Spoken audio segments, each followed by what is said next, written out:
Episode 32, to know too much, revolves around a CIA mole who planted himself within XOF. After Skullface was killed, the Soviets took over OKB-0 and captured the mole. The CIA has contracted Diamond Dogs to find and extract him before he's determined no longer useful and disposed of as a result. Kazuhira, however, is worried that due to his knowledge of XOF, he could pass on the news of the vocal cord parasite to America. He believes that the knowledge of such a weapon is better left forgotten, so he intends for him to instead be converted to Diamond Dogs. Nevertheless, he needs to be saved. The approximate location of the mole is determined from the beginning of the mission. The deployed combat unit soldiers should be able to see him quickly. The ride to the location proves to be fairly uneventful. Going off-road leaves no one to see him. There are a few walker gear searching the area for the mole as he's escaped, but they weren't bothersome as he found the target before they did. On the cliffside is where the mole lays. Running out of energy from the torture he endured, along with running in general for hours on end, left him there. With opposition dealt with, he's free to be taken to the helicopter to P-Quad 9. The mission went smoothly, with no major injury. After this mission, 2 more become available, but there's a difference between these missions and the ones that came before. The titles are Subsistence C2W and Extreme Backup Back Down. If you remember, minus the brackets, these are titles that have been used before. That's because these are pseudo-historical recreations of previous missions with extra challenges added to them to test Diamond Dog soldiers. Extreme means it's generally more difficult. Reflex mode and the ability to use the chicken hat are removed. Enemies are better armed, many have been changed to heavy infantry, and they have much better ability to spot the deployed soldier. Total stealth means that when the soldier is spotted, instead of combat being initiated, it's an instant game over. Much like European Extreme mode and its equivalents from previous Metal Gear Solid titles. This is not helped by the fact that much like Extreme missions, Reflex mode is removed. Subsistence means that you enter the mission with absolutely no equipment whatsoever. No weapons, no throwable items, no sneaking suits or battle armor, and no vehicles. It's an equipment OSP mission and can easily be considered the most difficult variant of bonus stipulation as a result. And that's the one given to the soldiers for the first recreation, C2W. The objective of this one is to destroy the comms equipment of one of the Soviet bases so that they can't call reinforcements from another. This gives the Mujahideen an easier time at future assaults. The added wind condition to this mission makes it significantly more challenging, yet significantly more boring as well. Without a vehicle to take the deployed soldier to the base from the drop-off point, he had to run all the way there instead. It took the soldier about 4 minutes to make it to his destination on foot. Using the back entrance previously mentioned made the mission a lot simpler, as he didn't have to sneak his way through around 10 guards by going from the front. The soldier took a rocket launcher from one of the guards patrolling the base alone and used it to blow up the main comms equipment from the nearest building. Then, using that same explosion as a distraction, he snuck his way out of the base and flew out of the mission area. The goal of Extreme Backup Back Down is to destroy as many of the Soviets' armored vehicles as possible to help a Mujahideen assault go in their favor. The vehicles this time around are stronger and red color to indicate such. Without top-notch explosive equipment, this is much more difficult to pull off. After the completion of the 2 recreations, Kazuhira gets in contact with a high-ranking combat soldier. He has suspicions that Emmerich still has something to hide from Diamond Dogs, but needs further proof to determine what. He ordered him to return to the Soviet central base camp in Afghanistan to find the mammal pod so that it can be inspected for clues. The central base camp is where you first saw Emmerich as well as Sahelanthropus during the events of the Phantom Pain incident. It's crowded as ever, so handling the situation still proves tricky for the soldier. While the mammal pod was moved to a separate building, it was still in the base nonetheless. After setting coordinates to the Seychelles, where Mother Base is, the mammal pod launches itself to that location. But the soldier's work in Afghanistan isn't done yet, as Ocelot then gets in contact with him. He reports that the intel team has discovered Volgan's body after it was crushed by Sahelanthropus. He's curious as to how he survived all these years solely fueled by hatred and a thirst for vengeance toward Big Boss, so he wants the soldier to recover his body so that it can be studied by the medical team. He's being held at Yako Obu's supply outpost, a base that's rather difficult to sneak through due to its condensed design. Once his body is found, he quickly flares back up, revealing that he's cheated death once again. This time, however, he sheds his skin, showing his true face for the first time in 20 years. Once realizing that his vengeance is pointed towards the wrong person, however, he loses the will to continue onward and finally falls for the last time. As a precaution, his corpse was put in a cell on the quarantine platform along with the skulls. However, he never wakes up again. Volgan is dead.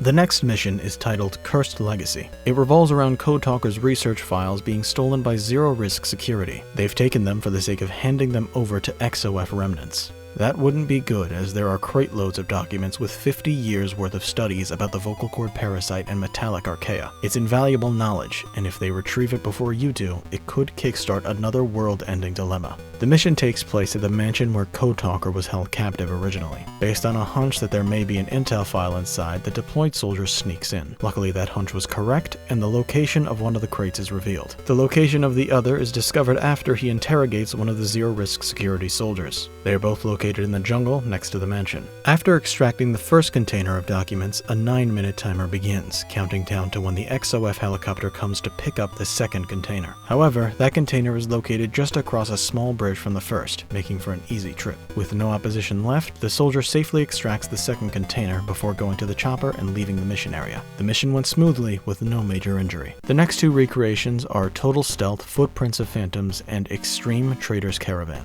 The objective of Total Stealth Footprints of Phantoms is to destroy or extract 4 walker gears that the CFA bought from the group known as Saner. It's believed that it's simply a front for XOF, and destroying the walker gears could get you closer to them. The deployed soldier had an exceptionally easy time completing this mission. To destroy them without being seen by the enemy, he stood atop a hill overlooking the base and tossed grenades at the walker gears. Once they were destroyed, he left the mission area without apprehension. The goal of Extreme Trader's Caravan is to extract a truck with cargo meant for delivery to XOF. The contents are potentially important to Skullface's plan.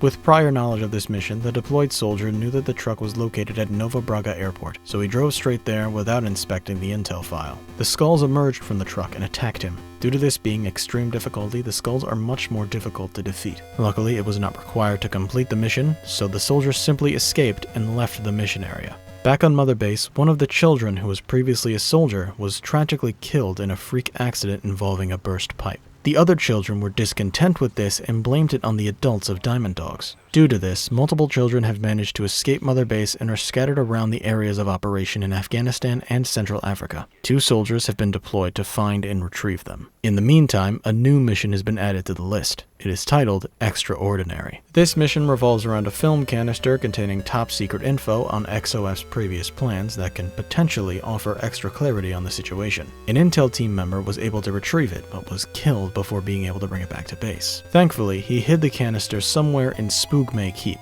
He took a picture of its hiding place for us, but the image is of low quality and the details are hard to make out. While Soviet soldiers searched for the canister on behalf of the KGB, the deployed soldier waited for the support team to up-res the image enough for the hiding spot to become clear. While Soviet soldiers searched for the canister on behalf of the KGB, the deployed soldier waited for the support team to up-res the image enough for the hiding spot to become clear. After some time passed, they succeeded in doing so, and the soldier was able to retrieve the canister hidden in a crack within a stone pillar. The mission went smoothly, with no major injury. In Central Africa, the first child was located at Mfinda oil field, where he was taken captive by CFA soldiers likely to be put back on the battlefield. The second was also being held captive at the mansion. In Afghanistan, the first child climbed up a stone structure as a group of bears had chased him. The second was hiding from Soviet soldiers at Lamar Hate Palace. The third is at Desmase Laman, where rogue zombified Soviet soldiers who were infected by the skulls were in the process of attacking him. Luckily, the soldier was able to save the child before he was seriously hurt. Through them, it was revealed that it was Liquid who put them all up to this. They intend to start an uprising and kill all of the adults on Mother Base. This can be brushed off as they are just a few children with no weapons against thousands of trained soldiers. That doesn't explain why he had them escape Mother Base, however. Ocelot will interrogate him to find out why this was. There are 2 more recreations to do in the meantime: Total Stealth Over the Fence and Extreme Cloaked in Silence. The goal of Total Stealth Over the Fence is to rescue a Soviet bionics expert who intended to defect before being apprehended. It's believed that he can create upgrades for your bionic arm, so it's best that he's brought on board Diamond Dogs. The total stealth approach isn't too difficult for the deployed soldier, as all that has to be done is take the back entrance of the base and take the stairs down into the building where the defector is being held. From there, only one guard needs to be handled before grabbing him. After fultoning him through a hole in the ceiling, the soldier took the same entrance back out and exited the mission area. Extreme Cloaked in Silence is a recreation of the fight with the sniper Quiet. This one is much more difficult, as this time around one shot is all it takes to kill the deployed soldier. Although, unlike last time, the equipment that the R&D team has developed, particularly the snipers, are much more powerful. So overall, it still wasn't that difficult for him. Alternatively, the supply drop trick still works. It's harder to pull off, however, as she will dodge it if the soldier doesn't use strategy. When he distracts her with something, such as putting himself in the open so she shoots at him, she won't see the supply drop coming and will get hit by it. While it doesn't do as much damage as it did last time, it's still a useful trick. After defeating her, she will fall unconscious for the soldier to take her to the helicopter and leave the mission area. It's strange, though. Seeing these events play out again reminds me of the old version, during better times. Am I forgetting something? Are you? Moving on. There's a new mission on the list. It is titled Proxy War Without End. This mission is a contract from the MPLA to stop an attack from the CFA against them. The goal is to destroy multiple armored vehicles, tanks, and a helicopter. It's rather simple and can be seen as being reminiscent of Back Up, Back Down, although it is easier as there are fewer vehicles that you need to deal with. With strong firepower, the deployed soldier is able to destroy the vehicles with ease. This goes to show just how powerful Diamond Dogs has become. Very little poses a threat to your soldiers at this point. The mission went smoothly, with no major injury. Ocelot was eventually able to crack through Liquid's shield and get information out of him. He wanted to see you, but Ocelot wouldn't give him that as it would give him power in this situation. And with the news that all of the escaped children have been returned, he breaks. He even begins to cry, which is unexpected of him. The original hypothesis was that they were attempting to return to their homelands and live as they did before you came in. But as it turns out, that was incorrect. They all had scores they wanted to settle. They only live fueled by the desire for revenge, much like Diamond Dogs, and much like Liquid. His crying is then revealed to actually be laughter, and his grand plan is revealed. His intense rage and desire for vengeance against Big Boss haven't gone away, and he's still in league with Psycho Mantis as a result. And somehow, Sahelanthropus is working again. It crashes through the walls of the interrogation room, and despite your best efforts, you couldn't stop Mantis. Liquid enters the cockpit and Sahelanthropus flies out of the interrogation room. With him, a helicopter with all of the children the soldiers just saved. In this situation, Liquid was the victor, and he successfully escaped with no clear destination known. However, you can't help but feel somewhat indifferent toward this turn of events. Sahelanthropus being here was a hazard as it was. Its disappearance is probably for the best. And if Liquid wants to be his own man and do what he chooses to do, so be it. There's no point in trying to stop that. He can do whatever he wants with his new psychic best friend.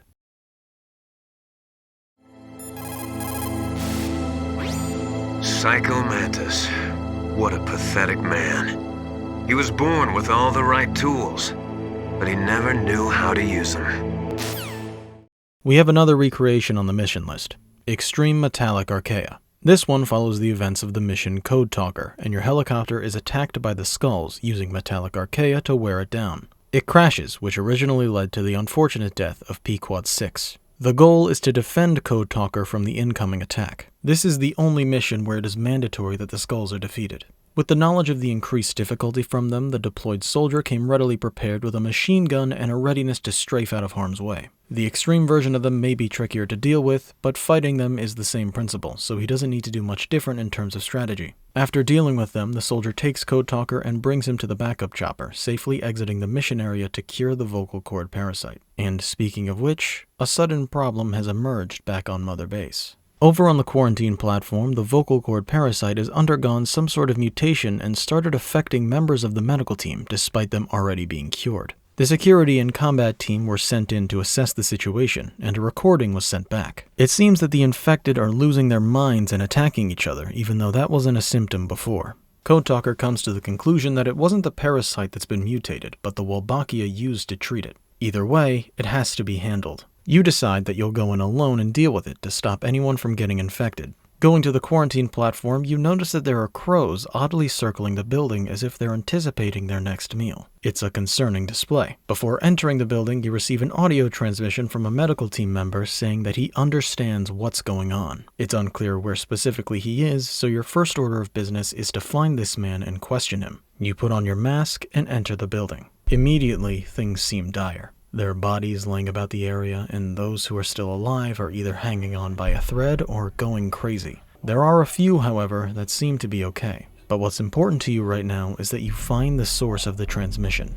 and he's found on the top floor, although he's fading fast with a knife in his stomach. The only thing that he can say is that he's no snail before he dies. This is referencing a process that happens in nature where a snail is infected by a parasite and it controls the snail's mind to go out in the open and let itself be taken by a natural predator. Doing this allows the parasite to spread to other organisms. According to a tape that the medical team member left behind, after being infected, he was overcome by an insatiable urge to go outside before dying. The parasite is controlling the infected to do this so that the crows outside would feast on their remains. And much like with the natural predator who eats the snail, this allows the Wolbachia mutated vocal cord parasite to spread through the crows. He was able to stop himself just short of doing this by stabbing himself, hence why he was no snail. The same cannot be said for the other infected, however. Their minds have been taken over, and now they want nothing more than to go outside and allow this parasite to move around the world. Despite your best efforts at keeping them away from the exit, even shooting one in the leg, a group of them managed to get out, only to be met with a napalm strike from the support team. And unfortunately, you had to kill 3 soldiers to stop them from going out as well. The medical team member had a pair of goggles on him that helps identify who's sick and who isn't. Although, now that the risk the infected pose is known, it's become clear that none of them will be allowed to leave under any circumstance.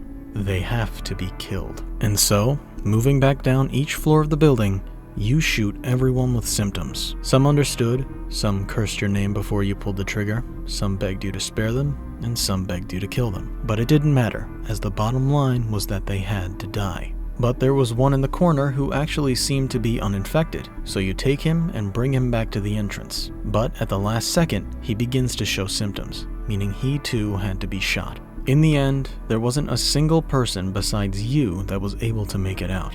The parasites spread too rapidly and symptoms showed too quickly. Members of the medical team, the security team, and the combat team had been cut down in numbers significantly. Even Silent Mastodon, who succumbed to the illness before your arrival, wasn't safe. The quarantine building was left a bloody mess of bodies and regret. A memorial service was held the following day. The departed had all been cremated and were to be scattered to the ocean. But right before you begin to empty the first container of ash, you have a change of heart. You ingest a small amount of it to signify that you won't let them leave your side, even in death. As they were all diamond dogs, they should remain as such. And you order that all of their ashes are to be converted to diamonds. Those diamonds would be put onto the logo of everyone's uniform so that, just like before, they belonged to the battlefield.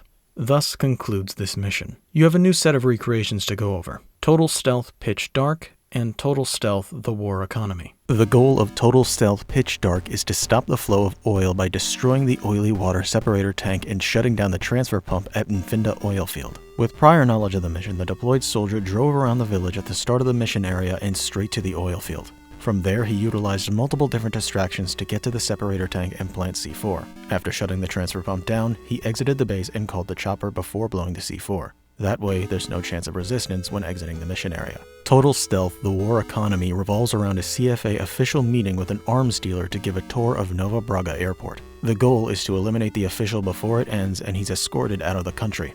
The deployed soldier moved to the airport and entered from a fence at the back. From there, he snuck into the communications building where the official was and eliminated him. He snuck out of the base from there and exited the mission area without arousing any suspicion. Back on Mother Base, Kazuhira has gathered enough evidence against Emmerich to prosecute him in their own makeshift courtroom. The accusations against him go as follows. 9 years ago, he allowed Skullface and XOF to pose a fake inspection on MSF's mother base. This led to them attacking and subsequently destroying everything you and Kazuhira had built and killing thousands of MSF soldiers. It is believed that he did this because Skullface offered him the resources to create his masterpiece, what would come to be known as Sahelanthropus. After 9 years, he heard about Diamond Dogs making moves in Afghanistan and sent an SOS to you. It was a move solely for personal preservation. He withheld information about Sahelanthropus from you out of fear that you would destroy it. This could have proved disastrous for mankind had the threat of losing his legs not been introduced. The reason that Sahelanthropus had become partially functional again for Liquid to escape was that he was secretly repairing it. This is evidenced by the children themselves before they left, telling Ocelot that he even agreed to let them use it. His disregard for the safety of children goes even deeper than that. After further interrogation and torture from Ocelot, Emmerich revealed that Strangelove was indeed with him all these years and assisted in creating Sahelanthropus.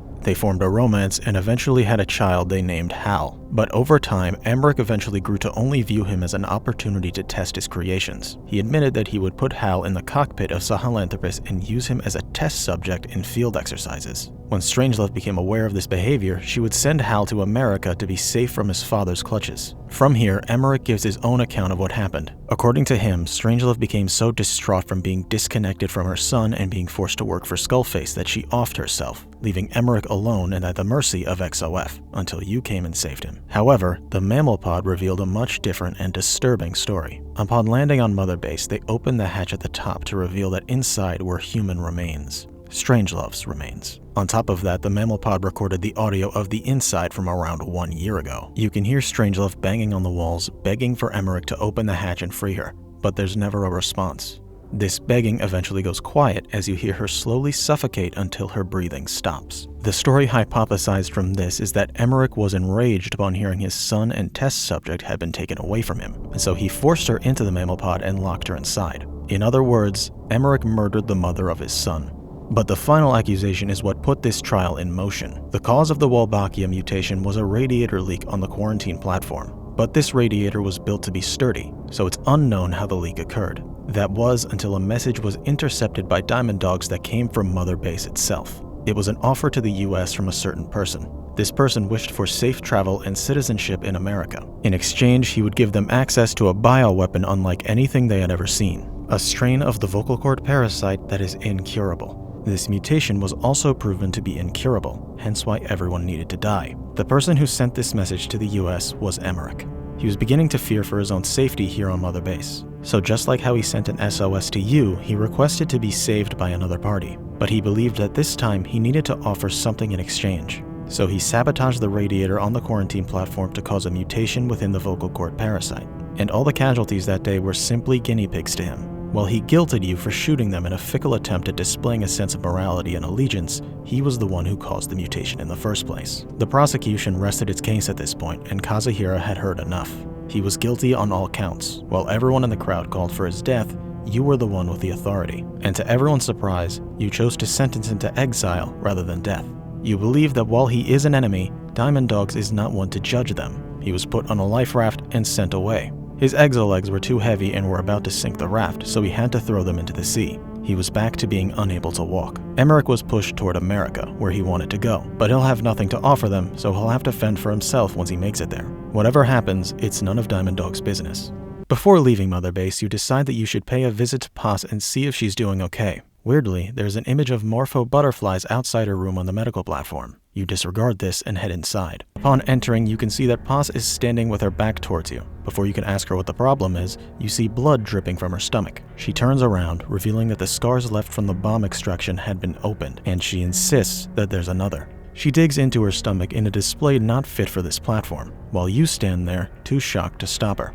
And what she pulls out is indeed a bomb. Before you can question how it got there, she begins to fall and the bomb explodes, with you caught in the blast radius. However, the scene that follows is you waking up as if the bomb merely incapacitated you. With no sign of Paz, the camera zooms out, showing that the room is completely gone, but with no indication that there was an explosion. That is because there was no explosion. This room is still being constructed. Paz was never on Mother Base. She's not alive. She didn't survive the incident 9 years ago, and it was the second bomb that caused the helicopter to crash. The story with the rocket being launched causing it was false, all a concoction of your own imagination, as was Paz being here. It was a manifestation of your regret not being able to save her that day. The second bomb should have been detected, but it wasn't. And so you felt better having imagined that you did, and that she was another survivor with the potential of living a better life. But with the knowledge of her truly being dead, you can move on.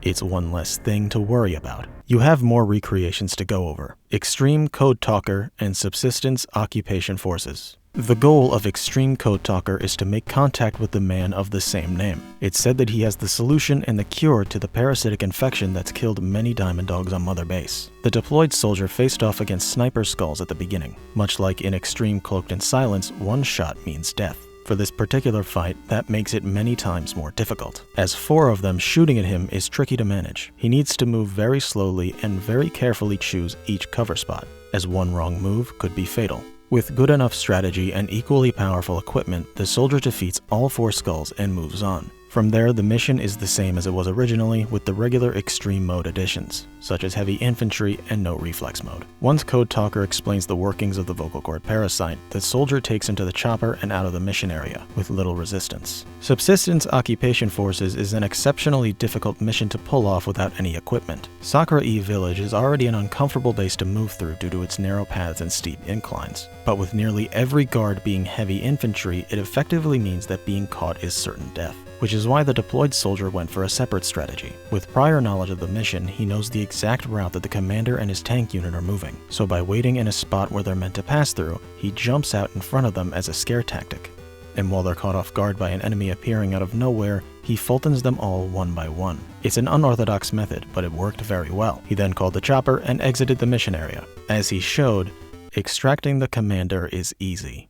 You receive a report after this that the sniper Quiet has gone missing from Mother Base. She went invisible before escaping on a helicopter. The reason for this escape is fairly complicated. Shortly before the incident on the quarantine platform, Kazuhira had Quiet tortured for information on XOF. It was already clear that she was originally working for Skullface, but the reason that she voluntarily let herself be taken to Mother Base when she could have evaded capture isn't known, and the reason that she changed allegiance to your side is even less so. Kazuhira goes to great lengths to get her to speak, even pouring salt water on her, which due to her photosynthetic body could prove fatal. But Ocelot intervenes and demands that she goes free. What if she's a spy? What if I'm a spy? Or you? You both are.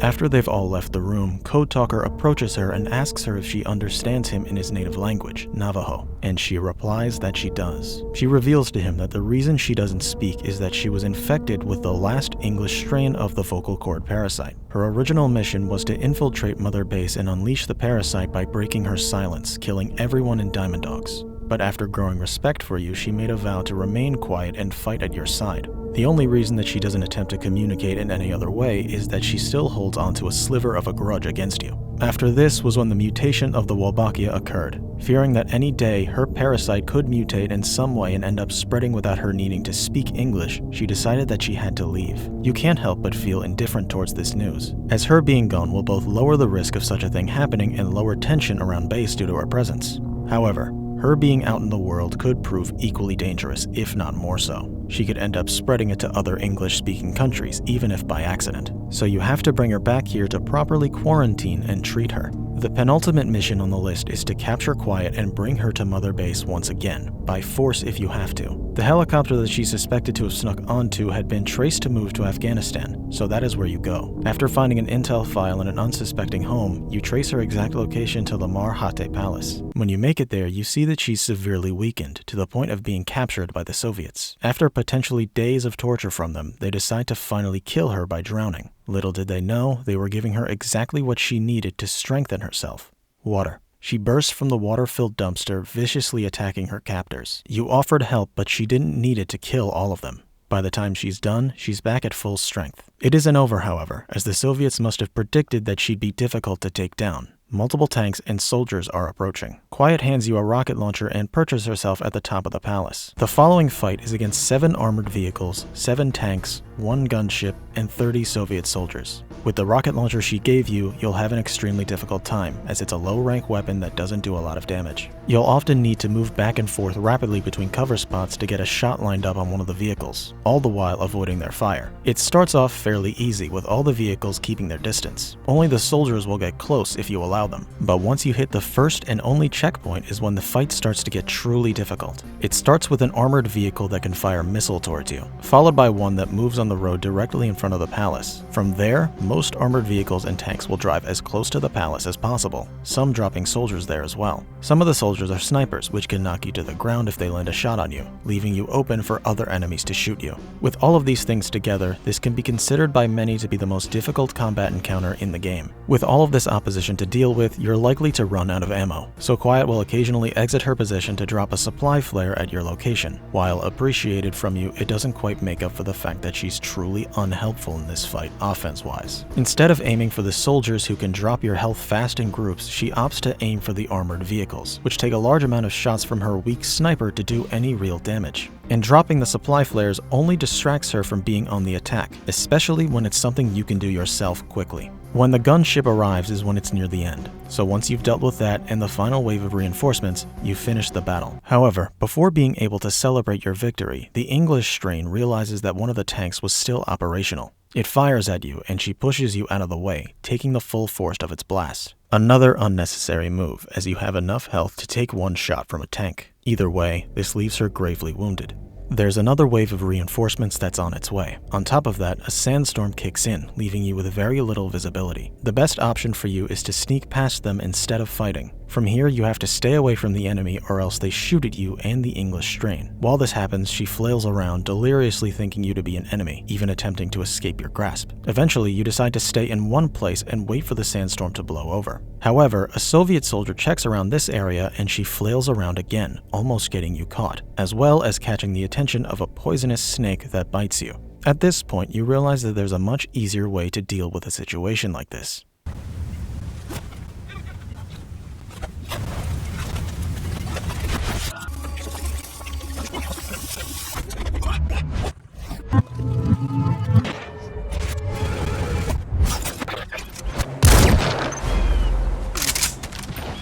Did you get her? The female sniper. Quiet. Cypher's assassin. Killing her would be a waste. Bring her back here. Boss. Boss.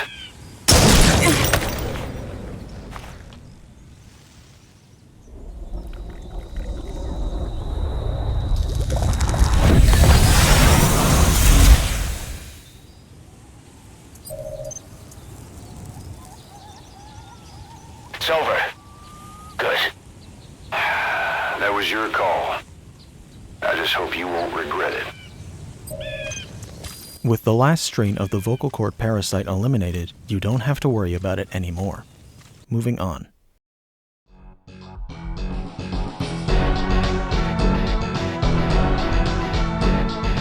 Extreme Sahelanthropus follows the events of Skullface. Liquid has taken over the upright mech through Psychomantis. After destroying the vast majority of XOF as well as crushing Skullface, it sets its sights on the deployed soldier. Sahelanthropus is the second of two major boss battles in the game, and the better one of them. Due to its obviously large stature, the soldier brings the best explosive weaponry she can. The fight takes place on a winding uphill road, giving the soldier good opportunities to move away and towards the mech. The battle begins with it using its metallic Archaea weapon as a whip and hitting the ground, causing metal structures to appear from beneath. After enough time, they explode. This is a move that the Skulls are able to do as well to a lesser extent, due to them utilizing metallic Archaea as well. This version of the attack has multiple variants, one that sprouts metal from random locations, one that sprouts them in a single line, one that sprouts them directly under the soldier, and one that surrounds her with them. Luckily, they can be destroyed with bullets to escape. One thing that's important to note is that it's vulnerable at certain points. During specific moves like the metallic Archaea attack, its chest will begin glowing orange.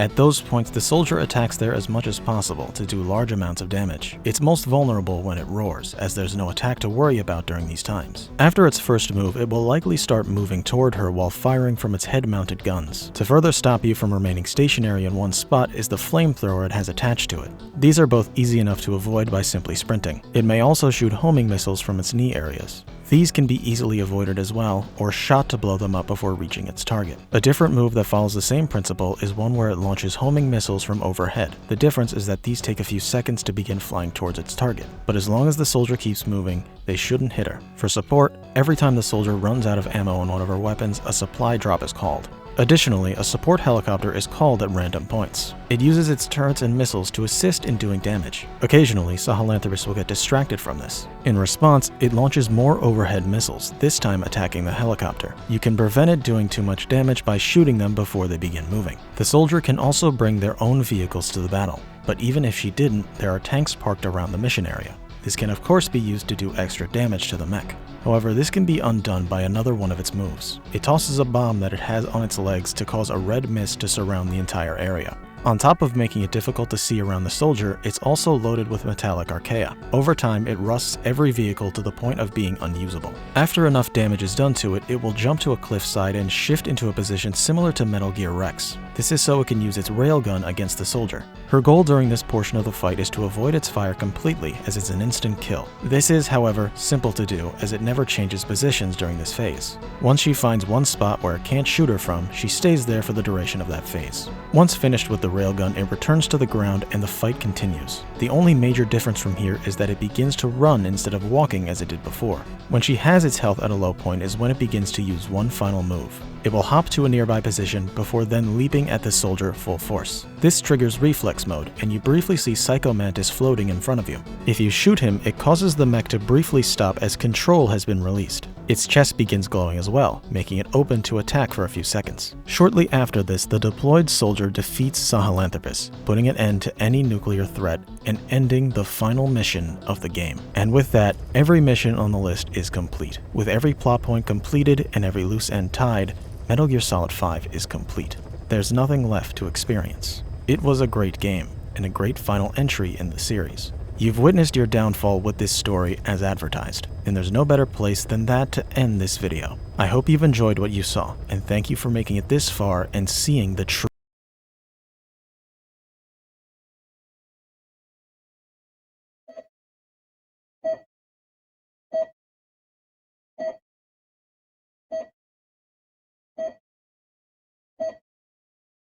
Seems we're in a hospital.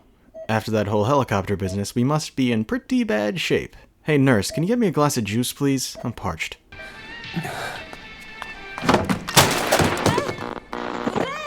What did I do wrong?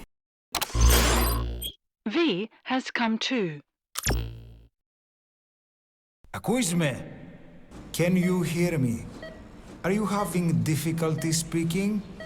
Just nod if you can hear me. You got it. What is your name? Oh, that's easy. It's Ask Your Uncle, but I also go by Jess, or Joe, or Joseph, or Guiding Key Submissive 08, but I'm just me. The viewer is who really matters here. So, Doc, how many weeks have I been out? I was supposed to visit my girlfriend in prison on the 18th. I'm afraid it's been 9 years. Oh. Oh no, she's free. So, from the shock of that news, we took another week's worth of sleep. Damn, that's a lot of shrapnel I took, along with some fragments of teeth and bone. That might have been from Paz. She was pretty close to me when we got hit. They got rid of most of it, minus just a little bit that's buried in our fucking skull. Like, that's definitely touching our cerebral cortex, isn't it? Maybe even the hippocampus. Where was that located again? I don't remember. But hey, we survived for 9 years. I'm sure we're just fine with that in there. I mean, all things considered, we were lucky enough to not lose anything from the crash. We simply gained shrapnel in our... Oh dear. And back down we go. It's now been 2 weeks since we've woken up. We overhear the doctor and the nurse arguing about performing a plastic surgery. Someone's in danger, and they have to change their appearance to keep them safe. Are they talking about me? You should be dead, but you're not. The wheels are in motion. Your enemies are everywhere. We must alter your appearance immediately. Otherwise, I fear you won't leave this place alive. But why? Who would want to murder someone so awesome? This is you, as you've lived until this day. Don't need to tell me twice, I know, baby. Look at that face. Shame to lose a handsome mug like this, but if we must, put me under. Your face has healed nicely. To tell you the truth, these bandages were more for your protection. To hide you from those who want you dead. Hey Doc, looks like I have a visitor. Doc, look behind you, I think she's killing the nurse. Doc, you should totally be able to hear that I do and my senses aren't fully back yet.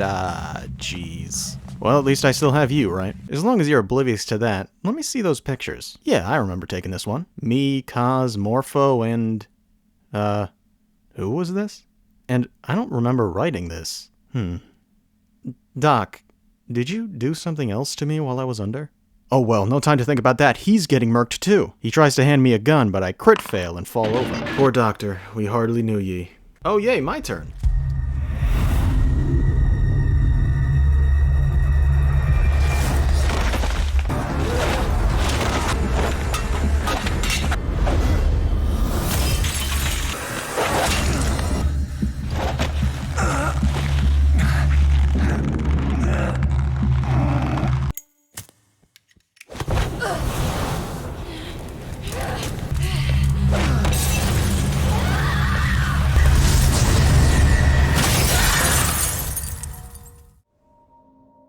Okay, have time to go. Who are you? Who am I? You're talking to yourself. Been watching over you for 9 years. You can call me Ishmael. Why do I have the weirdest feeling of deja vu? I feel like you're supposed to sound like someone else. So we're off, but due to the fact that I'm still recovering from a 9-year-long coma, I can't really walk. Oh, look at that. You can see his back muscles moving. How far we've come with gamer technology. I can't wait to see that ever again. We're about to take the elevator down, but...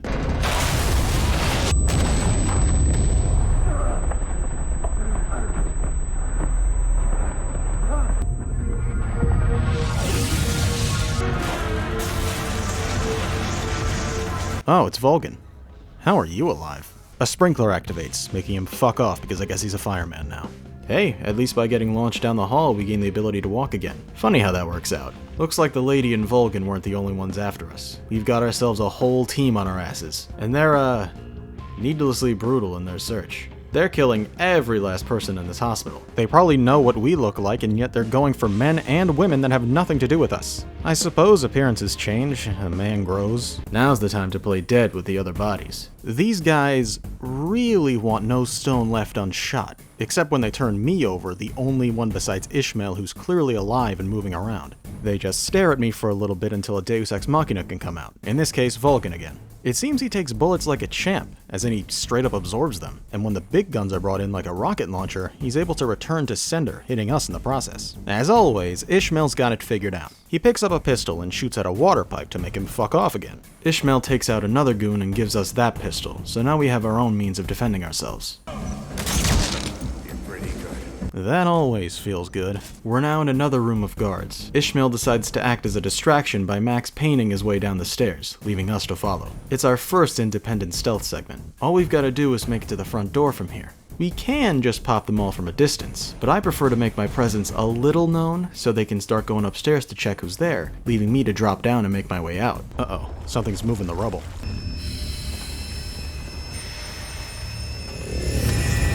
Oh, it's Psycho Mantis.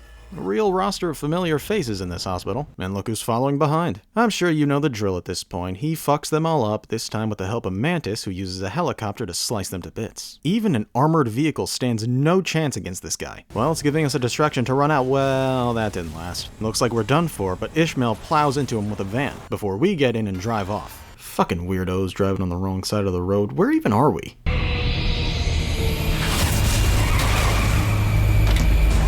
Is that customary here too? Oh shit. Ishmael, you good? Ishmael? Ishi? Can I call you Ishi? You gotta wake up. Never learned how to drive. Please don't leave this to me, man. I can't do it on my own. It's not fair.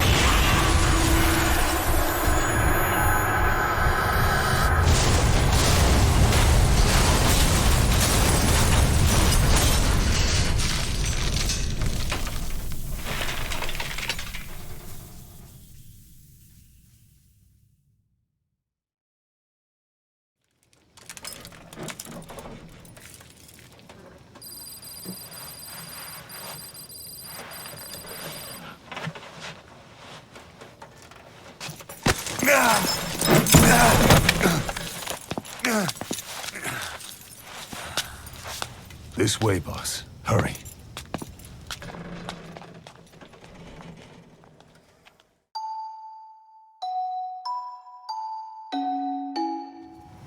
Use that bike. It's tuned up and ready to go.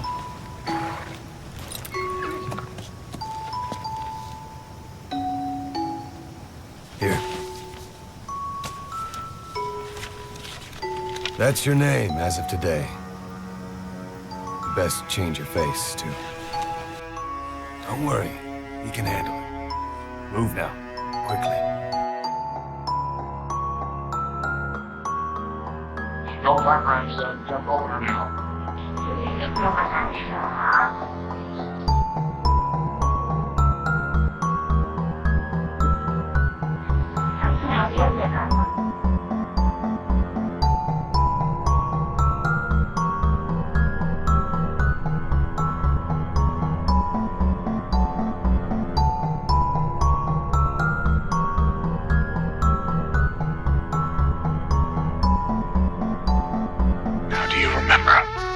Who you are, what you were meant to do. I cheated death thanks to you. And thanks to you, I've left my mark. Thank you, my friend. From here on out, you're Big Boss. Metal Gear Solid 5 sucks, and I love it. What a title, right? That is a bold statement. That's what I do. I'm a good game bad actually YouTuber, or vice versa. Loathsome to a good many. But I hate to tell you that it's not true. That title is nothing more than a lie. I love this game full stop. It's far too underappreciated, and I wanted more people to recognize it. I told you that already. You just didn't think about the implications of that statement. Many things in this series were nothing more than lies. I fed you misinformation multiple times. I tried to be subtle by slowly ramping them up throughout the series, as well as distracting you from it from that whole killing more and more people subplot. Do you think I wasn't doing it the whole time? Of course I was. There's so much footage of me massacring my enemies from the beginning. You could even see some of it for yourself, right on this channel. You think I uploaded that for no reason, just felt like it? All those theatrics, role-playing as Snake, the spiel, putting on the old murderous coat, casting away my plans of being a pacifist? It was all just a diversion. The trumpet that played whenever I was about to kill was mine. I made it, obviously. The magic of video editing and basic knowledge of music making. Figured the symbolism behind it was obvious, what with a horn being stuck in my head throughout the plot and only leaving once I embraced my given identity. I've been gauging how many of you noticed the lies. I told you, didn't I? I've been keeping a close eye on the comments for every part. There was more than one reason for that. Some noticed and said I was making mistakes, but trust me, I know this game better than you do. Some didn't notice. Maybe you didn't play the game, or perhaps you weren't paying attention. Could be that you listen to this in the background as you do something else or go to sleep. That's fine. That doesn't change the fact that you were lied to maybe 100 times. About the story, about the gameplay, misinterpretations of plot points and character motivations. Even my opinions weren't always accurate. For instance, I actually like Kiefer Sutherland as Snake. Can't imagine MGS5 without him. But I made sure you'd think otherwise, even saying that I would touch more on it later in the series when I never even planned on following through. Not the only time I pulled that stunt either. I'm not going to give you an example beyond what I've already said. You can find those for yourself. That's the intention. Look at the pinned comment on each individual part.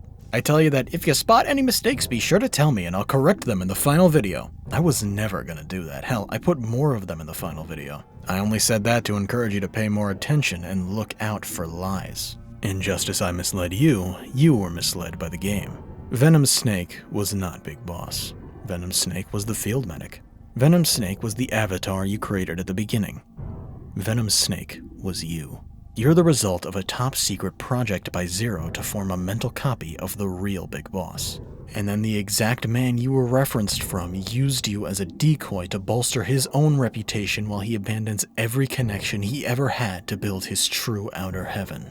And in the end, he sends you off to get killed by Solid Snake while he runs off to try again in Zanzibar land, like the scumbag people often don't recognize him as. This was not a game about the clash between Diamond Dogs and XOF. Who gives a shit about that? It means nothing to the lore of Metal Gear, a footnote at most. The characters didn't matter either. The entire cast is a walking graveyard whose contributions won't be remembered. And it wasn't about the downfall of Big Boss.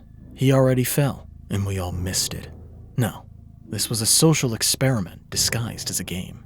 If you think about it, the twist was kinda obvious. Kiefer Sutherland voices Ishmael and the medic. You were shown to be Big Boss post-surgery. The mammal pod didn't recognize you. Your DNA wasn't a match with Eli's. It was even staring us right in the face before the game was even announced. Where's the horn? Where's the prosthetic hand? Must have been a retcon, right? That or nanomachines. But no, you never put two and two together. I didn't either. Despite the truth being screamed at me, I turned a blind eye without even knowing. And despite how brilliant this twist is, it still feels anticlimactic, doesn't it? You were just told that you meant nothing throughout the entire game. You're seen as someone you're not by everyone, including yourself for the longest time. And now all that's left is to keep playing Big Boss and die like a good soldier. Make no mistake, there is nothing else to this. There is no massive secret to be uncovered. There is no Chapter 3 piece. That image was probably put in the game files on purpose to fool you. Episode 51 is dust in the wind. Even if it was planned, it does not and likely never will fully exist. You can make wild theories all day about characters' identities being something completely different than what's revealed or what events truly happened, but you will never get a conclusive answer. because there isn't an answer aside from what you've already seen. You've missed the point by grasping at straws, and you're chasing phantoms. The reality is that what you see is what you get. Back in part 1, I said that this game was a puzzle that will be made clearer once pieced together. But the truth is, some pieces are simply missing, and they were never supposed to be there. All that's left after this is a phantom pain from the absence of them. You feel empty. This game left you feeling empty, just like this part of the series did. Part 5 kinda sucked, didn't it? My voice wouldn't leave this monotone. I barely used any variety when it came to music. I skimmed through the important bits. Indeed, I barely tried this time. Whether you called for a part 5 or not, it was always the plan for me to make one. But I was gonna have you wait, and maybe lose hope that it ever existed. And when that wait was finally over, I was gonna disappoint you. Each part of this video was a premiere upload with a heads up before release. But not this one. I shadow dropped it. The only people who could have had a clue were those who followed my little ARG. Throughout this whole thing, I left hints at something much greater going on behind the scenes. The trumpet, my repeatedly used phrases, the captions, the community posts, even my old channel from when I was 14 and extended video game music held clues. But clues to what? No one ever really figured out the final answer, although some really did try. So, I guess I'll just be generous and tell you. Oh, I'm sorry. Was this the part where you expected me to tell you that you were chasing phantoms? That there was no answer and that I've been tricking you? Quit patting yourself on the back, because you were wrong too. I tricked you harder than the ones that didn't guess it was nothing. The answer is there, in plain sight. But you were so entrenched in your own little lie that you couldn't see that now, could you? And for that, I think I'll keep it a secret. No point in ruining it because a few hundred people couldn't figure it out. If you're still interested, you're free to look closer like I've been saying the whole time. I'm telling you, it's real simple, baby's first ARG. But who knows? Maybe it's not done. Maybe it's hinting at something else, something unrelated. Something much larger than a YouTube video. Maybe the goose chase was tied to Metal Gear superfluously. Or maybe I'm lying to you again, and there really is no answer. That one's up to you. But the people that followed it aren't the only ones who are disappointed, are they? I designed this entire series so that no matter how you view it, you will get let down at one point or another. Of course, there's this part's existence. I was commended for ending part 4 the way I did. A perfect metaphor for the unfinished nature of the game. So why are we here then? I couldn't leave well enough alone? Exactly. You believed the ending of part 1 to be a metaphor, and then you believed the same thing of part 4, but you were wrong both times. Part 5 is the metaphor, just not the one you wanted. How about another way though? I'm sure you noticed the shift in tone the series went through. No, not from part 4 to 5, from 1 to 2. It went from general analysis to a hybrid between review and an abridged take on the game. And I ramped it up more and more until part 4, which even I can admit was borderline fanfiction. And I know that that shift let a good few people down. I mean, I've proven that I could do fairly decent analysis with part 1 in my non-Metal Gear videos. Why make the change? What a disappointment. And that's the theme for today. That big 14-letter word. Disappointment. We entered this whole ordeal with a very different idea of how it would end. And now, here we are. An overdramatic retelling of the plot that can't even remain consistent with an amateurish ARG shoved down your throat that gets no defined answer, with a narrator condescendingly explaining all that to you. I think it's fair to say that no matter who you are, gotcha. And it all culminates in this Part V. The black sheep that people wanted, but the ending was left once again unsatisfactory. Not even good enough to make it into the final product. And it's not going to change. I'm leaving you with a phantom pain, just like this source material. A comma where an exclamation point should be. And nothing following.